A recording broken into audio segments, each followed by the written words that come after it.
Hello TV fans and welcome to Lost in the Reel. Today I am so excited to be talking about my top 10 favorite TV shows of 2022.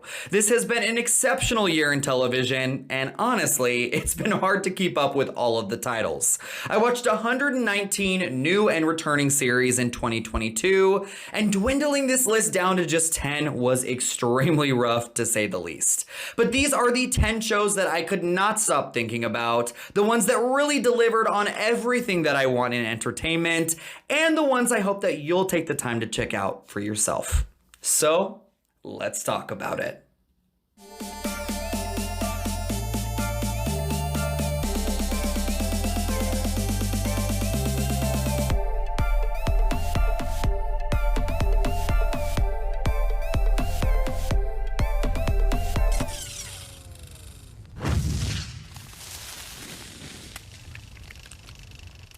Before I get started, I want to say that there were many shows that pained me to leave off this list, but I felt it necessary for different reasons. I have to give a huge shout out to Netflix's Lost Ollie, which was one of my few 5-star reviews of the year, and the only reason it's not making this list is because it's only 3 episodes long.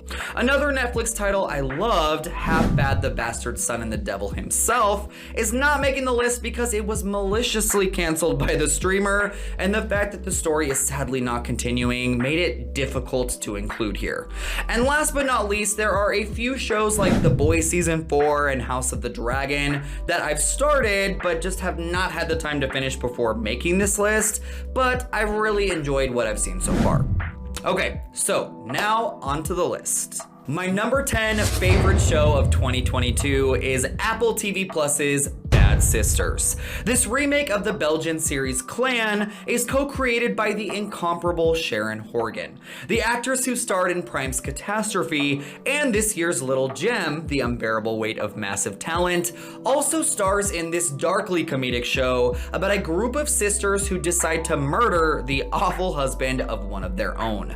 Bad Sisters really works on so many levels. It is a compelling and grounded farce, it is absolutely hilarious in twisted ways, and the ensemble is to die for.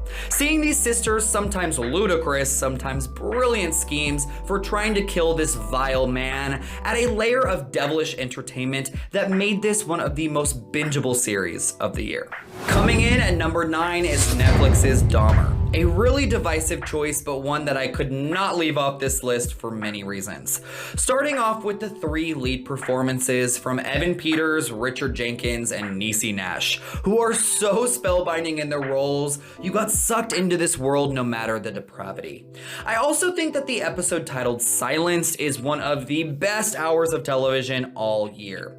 And while many of the people who were affected by Dahmer's heinous acts in the real world came out damning the show, and I could never discredit the pain that they've gone through, I personally found it powerful to see Dahmer take much of the spotlight off of the killer and give it to his victims.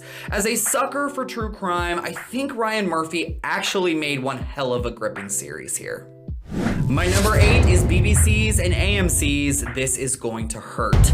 This show, based off of the memoir of the same name and created by Adam Kay, delivers 7 of the most intense, heartfelt, disturbing, and gut-wrenching hours of television all year.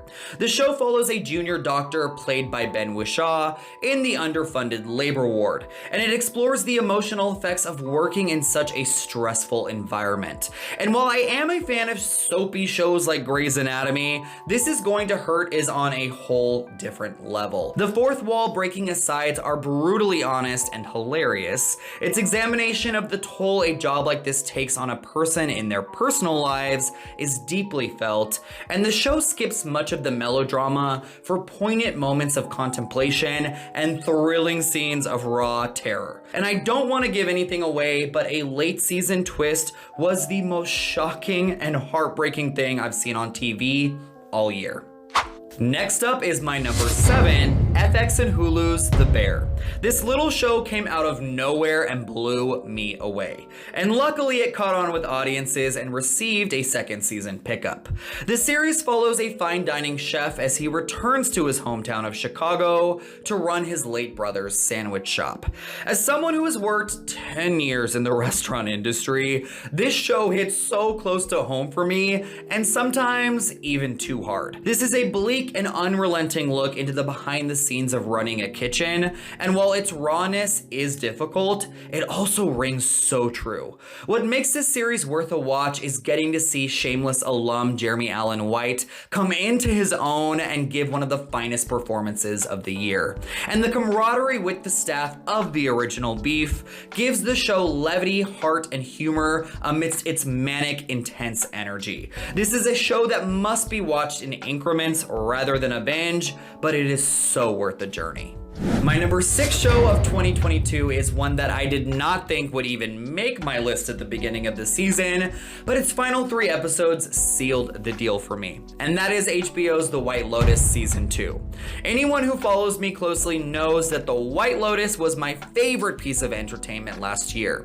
And to say my expectations were sky high for Mike White's second outing would be a massive understatement. So I was extremely disappointed by the first 4 episodes of this new season that seemed to be meandering, and the cast of characters didn't excite me much. You can check out my review of the show where I sadly talk about how let down I was. But HBO hadn't released the final 2 episodes for critics to review. And boy, did those episodes save this season. While I don't think season 2 is as focused as the first, I did end up falling for this cast and was shocked, horrified, and left with so much devilish elation by its finale. Mike White proves he knows how to bring everything full circle, and season 2 is another huge hit for the creator. Coming in at number 5 is AMC's Interview with the Vampire. Creator Roland Jones has painstakingly adapted Anne Rice's beloved novel to the small screen with such passion and adoration. While the series certainly takes some creative liberties, I think they all work in its favor.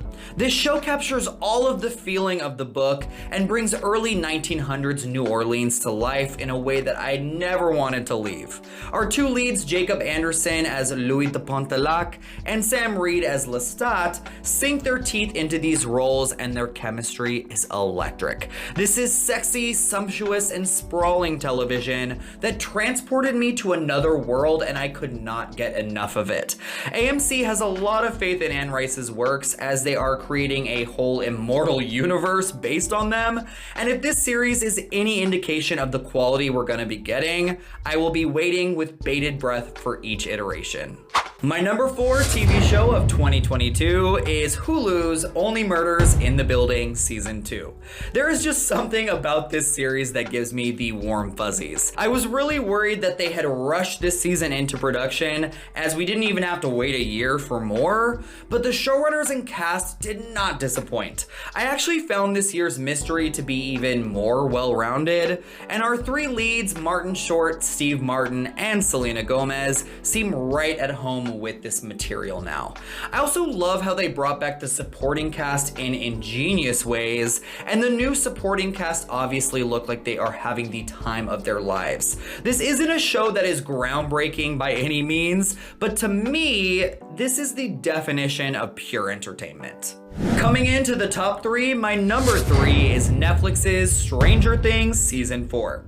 It's been a while since Stranger Things made it into my top 10 shows list. In fact, you'd have to go all the way to season 1 to see it there. But the Duffer Brothers made sure that this season was worth the wait. From the iconic use of Kate Bush's running up that hill, to the horrifying Vecna, the heartbreaking and poignant moments, to this young cast really blossoming and their bond growing stronger, the darker, grislier tone, all the way to the inclusion of the GOAT, Eddie Munson, Stranger Things Season 4 is pretty unforgettable. I don't know how the Duffers are going to top themselves with their final entry, but this penultimate one delivered in every way possible. My number 2 is Apple TV Plus's Severance. Created by Dan Erickson with many episodes directed by the Ben Stiller, this Black Mirror/Twilight Zone-esque show came out all the way back in February, and it has not left my memory ever since. Severance follows a group of employees who have decided to work for a company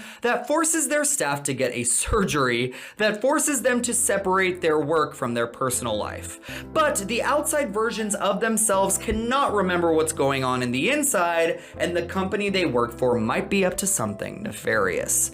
The plot alone had me hooked, but this strange, thoughtful, and thrilling TV show has so much more to offer. Season 1 left on such an insane cliffhanger that I have been counting down the days until season 2. This is the most original and fresh new show of the year, and I really hope more people get on board. And finally, my number 1 favorite show of 2022 is HBO's Euphoria Season 2. I cannot express all of the different feelings I had while watching Sam Levinson's long-awaited new season of Euphoria. And honestly, this pick might be because I got to enjoy it with my sister week by week, and we were in equal measure enraptured by it and horrified by it. Levinson has somehow crafted the grittiest, nastiest, most anxiety-ridden piece of entertainment and made it so gripping and utterly watchable. Euphoria is at times a piece of show-stopping cinematic art, and at other times an ugly example of degradation. But it is beautiful all the same. Zendaya gives the performance of a lifetime as Rue, and her supporting cast of Hunter Schafer, Dominic Fike, Sydney Sweeney, Angus Cloud, Alexa Demi, Jacob Elordi, and Maude Apatow completely surrender themselves to Levinson's material. Euphoria might not be the easiest watch, but it is the one TV show of the year that moved me to my very core. Thank you so much for watching Lost in the Reel. What are your thoughts on my top 10 shows of 2022? And what shows do you think I'm missing? Sound off in the comments section down below, and don't forget to share your own personal top 10s. And until next time, my friends, take care.